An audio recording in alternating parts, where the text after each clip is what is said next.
A ver, en el corazón de Jujutsu Kaisen, que es sin duda uno de los animes más potentes de los últimos años, tenemos a un protagonista que, rompe un poco con el molde del héroe shonen. No es el típico chaval súper optimista que siempre se las apaña para ganar. Hablamos de Yuji Itadori, un chico que lleva a cuestas un poder que es una auténtica monstruosidad y, sobre todo, una promesa que le pesa como una losa. Y claro, esto nos lleva de cabeza a la gran pregunta que vamos a intentar responder hoy. ¿Es Yuji Itadori un héroe de verdad o es, como él mismo parece pensar, solo un engranaje más en una máquina de sufrimiento, una pieza que está ahí solo para ser sacrificada? Vamos a meternos de lleno a ver qué hay detrás de esa obsesión que tiene con encontrar una muerte correcta. Vale, para entender a Itadori de verdad, tenemos que irnos al principio de todo, al origen. A ese momento clave en el que una promesa, unas simples palabras, se convierten en el motor y a la vez en la gran maldición de su vida. Bueno, para ponernos en situación rapidito, Yuji Itadori era un chaval de instituto normal. Normal, con una fuerza física que ya era una pasada, casi sobrehumana. Pero su vida, claro, pega un vuelco brutal cuando, para salvar a sus colegas, hace una locura. Se come un objeto maldito y se convierte, ni más ni menos, que en el recipiente de Ryomen Sukuna, el rey de las maldiciones. A partir de ese momentazo, pues se une a la escuela de hechicería de Tokio. Su nueva misión, luchar contra estas maldiciones. Pero ojo, justo un poquito antes de que se liara toda esta movida, su abuelo, en su lecho de muerte, le deja unas últimas palabras que son cruciales. Le dice: eres un chaval fuerte, así que ayuda a la gente, muere rodeado de personas, no te mueras solo. Y quedémonos con esto, porque estas palabras no son una anécdota, son literalmente el código fuente de toda la psicología de Itadori. Es que esto no fue un consejito de abuelo, para nada. Para un Yuji que era un adolescente un poco perdido, sin un rumbo claro, estas palabras se transformaron en un mandato, una orden moral absoluta. Se convirtieron en su única razón para existir. Fijaos que, antes de tener ni idea de qué era la energía maldita o quién narices era Sukuna, su misión en la vida ya estaba grabada a fuego. Y claro, este mandato es lo que va a definir todo su comportamiento a partir de entonces. Es lo que le lleva a verse no como un protagonista o un héroe, sino como eso, como una pieza, un engranaje, como decíamos al principio. Si nos fijamos en cómo actúa, vemos tres rasgos que se repiten una y otra vez. Por un lado, tiene un optimismo y un altruismo que parecen forzados, ¿no? Como si se obligara a sí mismo a ser así. Luego, y esto es muy heavy, una capacidad para sentir culpa que es descomunal. Y por último, lo más revelador, esa percepción que tiene de sí mismo de ser solo una herramienta, un engranaje que solo vale para algo si salva a los demás. El ejemplo más brutal y devastador de esto es, por supuesto, el incidente de Shibuya. Es que cuando Sukuna le posee y desata esa masacre, Itadori no lo ve como algo que hizo otro, no. Él asume la culpa de cada muerte, de cada persona. Es como si su propia mano hubiera causado todo ese horror.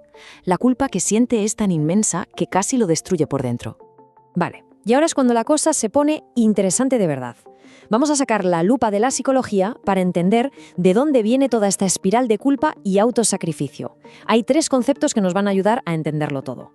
El primer concepto es lo que se llama la norma de responsabilidad social. A ver, para que nos entendamos, es esa especie de regla no escrita que todos tenemos de que hay que ayudar a la gente que lo necesita, sin esperar nada a cambio. Lo que le dijo su abuelo no fue un simple deseo, fue como si le instalara esta norma en el cerebro.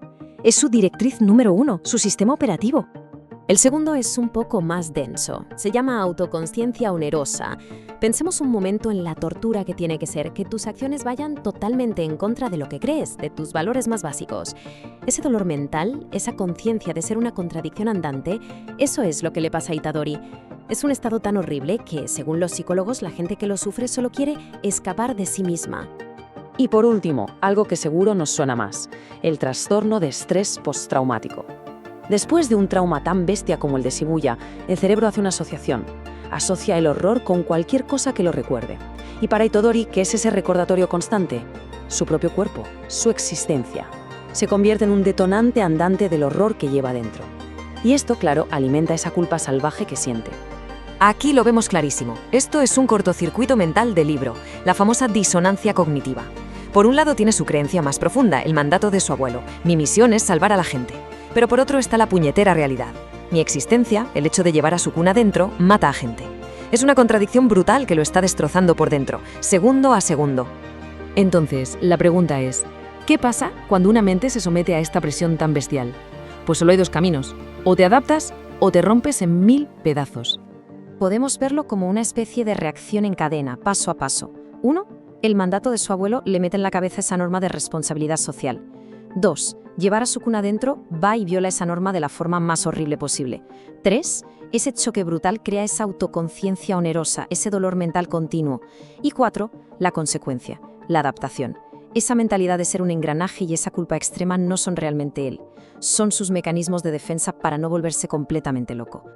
Y aquí llegamos a la madre del cordero, a la idea central de todo esto. Su forma de actuar, ese autosacrificio constante, no es heroísmo puro y duro. Es un intento a la desesperada por justificar el monstruo que lleva dentro. Cada vida que salva es un intento de poner algo bueno en la balanza, de compensar, de darle un mínimo de sentido a una vida que él siente que está manchada de sangre. Y claro, si juntamos todas estas piezas, la imagen que nos queda de nuestro héroe es bastante oscura, la verdad. Es que Yuji Itadori no es el típico héroe shonen que todos conocemos, para nada. Es un personaje trágico, un estudio sobre la culpa, sobre cómo una promesa te puede destrozar y sobre todo, sobre esa búsqueda desesperada de una muerte correcta. Una muerte que, en su cabeza, por fin le dé un sentido a todo el sufrimiento que ha causado el simple hecho de estar vivo. Y con esto cerramos dejando una pregunta en el aire para darle vueltas. En un mundo tan cruel y tan caótico como el de Jujutsu Kaisen, ¿qué demonios significa tener una muerte correcta? La respuesta que Itadori encuentre, si es que la encuentra, puede que sea la clave de todo.